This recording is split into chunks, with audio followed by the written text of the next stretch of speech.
Je parie que vous ne saviez pas que la baudroie abyssale était aussi petite. Pour ceux qui auraient loupé l'info, il y a quelques jours, une baudroie abyssale a été filmée et c'est un truc de dingue, c'est que la deuxième fois que ça arrive au monde. Normalement, ce sont des poissons qui vivent entre 200 mètres et 2000 mètres de profondeur, donc là c'est vraiment exceptionnel de l'avoir vu. Voilà, là vous pouvez voir la toute première fois et c'est vrai que comme c'est en gros plan, on pourrait croire que c'est gigantesque. Alors que non, c'est vraiment un tout petit bout de poisson et donc c'est cette femelle qui est décédée il y a quelques jours qui a été récupérée et donnée au muséum de Tenerife, là où ils ont trouvé cette baudroie. Très difficile de connaître les raisons de cette remontée. Ça peut être un courant chaud ascendant qui l'a fait remonter. Ça peut être une pathologie, malheureusement elle est peut-être en train de mourir.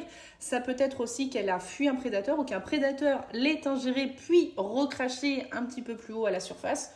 Ou alors elle a peut-être ingéré, chassé un poisson malade avec une présence de gaz à l'intérieur qui ferait qu'elle remonterait elle aussi. En tout cas, c'est très rare de la voir nager comme ça, car normalement, c'est des poissons qui attendent à l'affût leur proie. Et là, elle est vraiment à la surface.